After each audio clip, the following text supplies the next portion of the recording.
Assalamualaikum warahmatullahi wabarakatuh. Perkenalkan, nama saya Sylvia Fauziah, Prodi Ekonomi Syariah kelas 5C.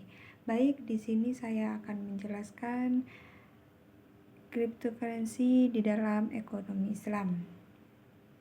Baik, di sini ada simbol cryptocurrency.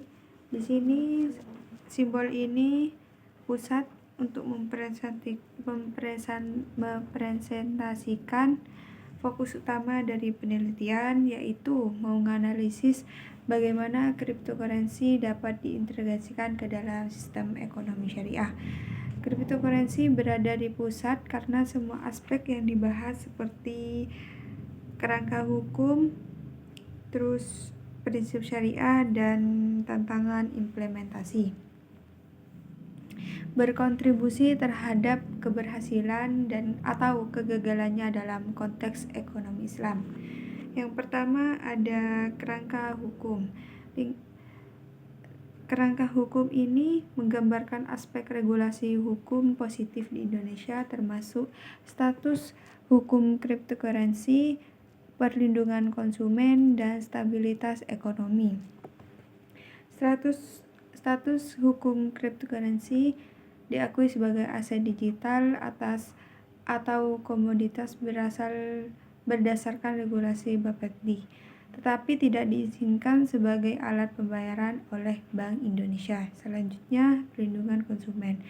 Regulasi ini bertujuan untuk menghindari penipuan atau penggunaan ilegal cryptocurrency. Dan yang terakhir, stabilitas ekonomi. Peraturan juga dirancang untuk memastikan bahwa penggunaan cryptocurrency tidak merusak stabilitas keuangan nasional. Kerangka hukum ini penting karena memberikan landasan legal yang jelas bagi masyarakat dan pelaku industri. Namun, keberadaan peraturan yang masih ambigu seringkali menghambat pengembangan cryptocurrency di Indonesia, terutama dalam konteks ekonomi syariah. Legalitas ini juga harus berkolaborasi dengan prinsip-prinsip syariah untuk memastikan kesesuaiannya. Selanjutnya ada prinsip syariah. Prinsip syariah di sini menjelaskan prinsip-prinsip utama dalam ekonomi Islam, yaitu larangan riba, larangan gharar, dan larangan maisir. Larangan riba di sini, cryptocurrency tidak boleh digunakan dalam transaksi yang mengandung bunga seperti pinjaman berbasis suku bunga tinggi. Selanjutnya ada larangan gharar atau ketidakpastian. Cryptocurrency harus bebas dari elemen ketidakpastian atau spekulasi berlebihan. Dan terakhir, larangan maisir. Penggunaan cryptocurrency tidak boleh terlibat dalam aktivitas yang bersifat spekulasi atau perjudian. Prinsip syariah ini menjadi panduan utama untuk mengevaluasi apakah suatu cryptocurrency dapat diterima dalam kerangka ekonomi syariah. Lingkaran ini terhubung erat dengan kerangka ekonomi atau kerangka hukum karena regulasi positif harus selaras dengan hukum Islam.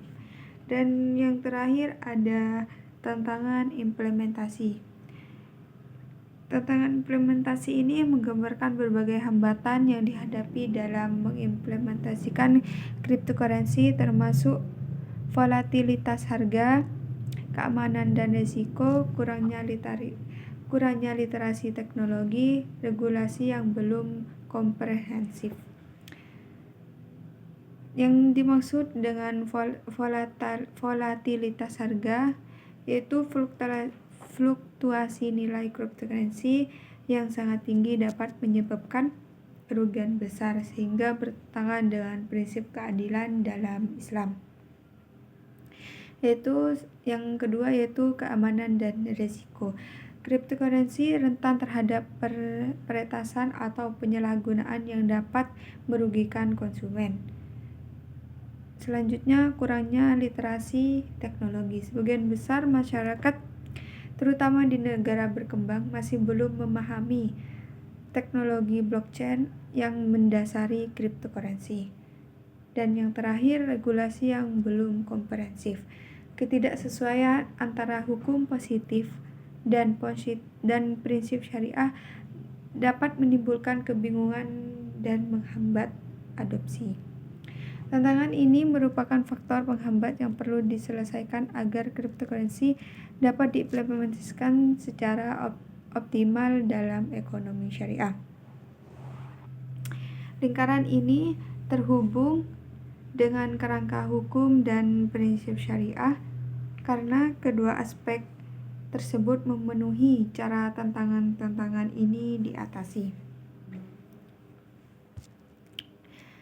Peta ini menggambarkan hubungan antar elemen secara sederhana tetapi komprehensif, membantu memahami bagaimana legalitas, prinsip syariah, dan tantangan implementasi saling terikat dalam menentukan masa depan cryptocurrency di dalam ekonomi syariah.